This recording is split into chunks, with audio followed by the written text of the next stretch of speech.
Good morning, students.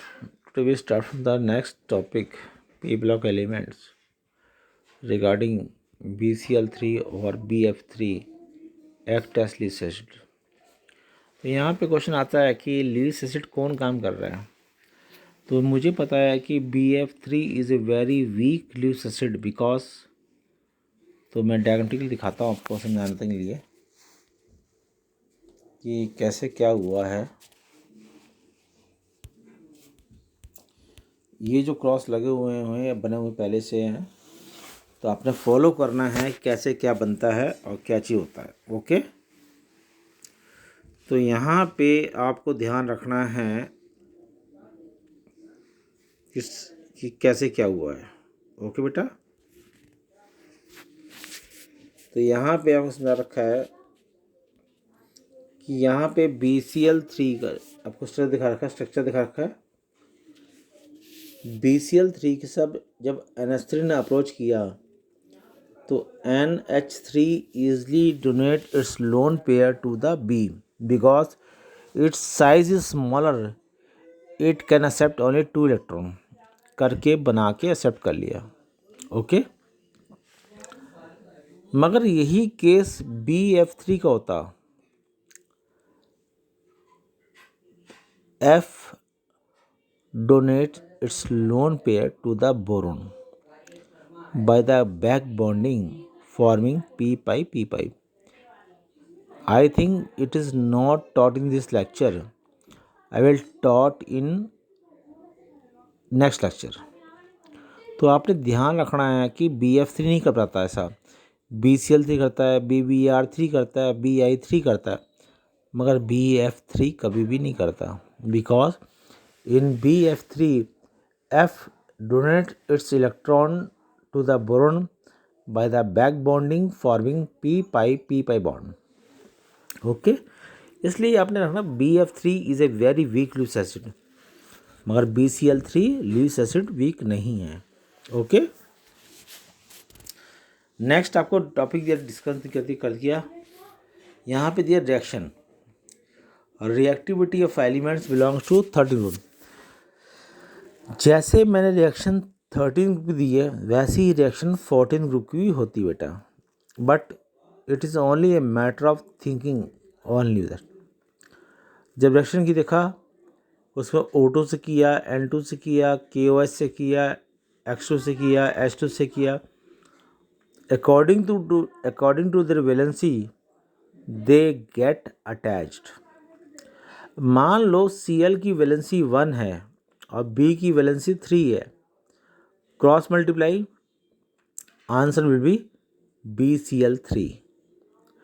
अगर OH की valency 1 है, B की वैलेंसी 3 है, ऑटोमेटिक आंसर क्या होगा BOH3 when it is allotted with the water।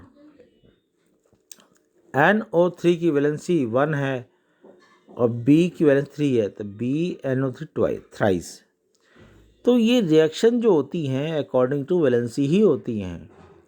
आप उतना ही खाना खाओगे जितनी आपको भूख लगी है।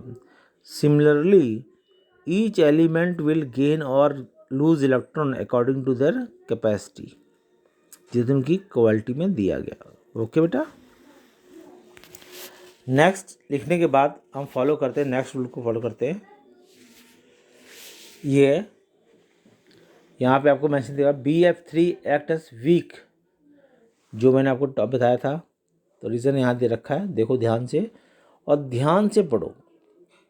Take your time, 1 minute, 2 minute और 3 मिनट।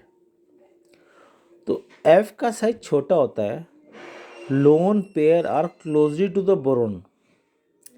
अगर कोई चीज़ पास होगी इट मीन्स उसको आसानी से पकड़ सकते हो, it means it can be easily share. The lone pair of fluorine involve in back bonding with the B orbital forming P pi bond, जो लिख रखा है मैंने समझाने के लिए आपको। ओके, नेक्स्ट अब लिखा है मैंने, what will happen if the when borax is heated. तो यहाँ देखना बोरक्स होता क्या है। कभी कैरम बोर्ड खेलते हो? ये नहीं खेलते, चलो बात नहीं। तो वहाँ पे एक ना बोरिक पाउडर डालते हैं जिसे हम डांसिंग पाउडर कहते हैं। डालने के बाद गोटियाँ ऐसे चलती है, ये बड़ी बड़ी क्विक चलती है। तो यहाँ पे लिखा है बोरस Na2B4O7 10H2 हिट किया तो पानी के मॉलिक्यूल उड़ गए, तो Na2B4O7 बन गया। जब इसको हिट किया तो बन गया NaBO2 sodium metaborate plus boric acid. तो आपका एक कॉमन ये क्वेश्चन एनसीईआरटी का है, बिलोंग करता है, बहुत इंपॉर्टेंट है, तो फॉलो करना है। ओके, नेक्स्ट है action of heat on boric acid. Formula होता है H3BO3 हिट किया बन गया HBO2 मेटाबोरिक। जब मेटाबोरिक को हिट किया तो बन गया टेट्राबोरिक एसिड, और उसको हिट किया तो बन गया boric dioxide B2O3। These reactions and questions are important for the point of examination. Okay, next डाइब्रोन, यानी कि एक BH3 2BH3 बन गया। कैसे बन गया? तो रिएक्शन दे रखा है आपको, this is the industrial preparation you have to learn memorize. आपको याद करना है, कोई पूछे तो आपको याद रखना है कि ऐसे बना था। ओके, यहाँ पे आपको डायग्राम दे रखा है स्ट्रक्चर डायग्राम। स्ट्रक्चर देने के बाद मतलब क्या होता है कि यहाँ पे BH3 और BH3 दो कंबाइन कर रहे हैं, तो आप ये देखोगे कि hydrogen have only one valence electron. जब उसके एक है तो दूसरे से कैसे बनाएगा? Because it is held in orbital cloud of other boron. तो इसलिए मतलब हेल्ड है तो मतलब 3 सेंटर, यानी कि यहाँ पे 3 सेंटर बन गए, मगर खेल किसका है? 2 इलेक्ट्रॉन का। 3 centre 2 electron bond structure. Okay, यहाँ पे आपको पॉइंट दे रखे समझने के लिए, डॉट लगा के दे रखे point. These points are important and compulsory for you. Okay, और आपने कोशिश करना है कि इसको फॉलो करना है, ध्यान से पढ़ना है कि कैसे इसका इस्तेमाल हम कैसे करेंगे। ओके, कि तुमसे पूछे कि सर हाउ इट कम्स, जरूरी नहीं है कि हवा में वही पतंग उड़ती है जिस धागा हो। जिसकी धागा भी नहीं होते ना, वो पतंग हवा में ही उड़ सकती है।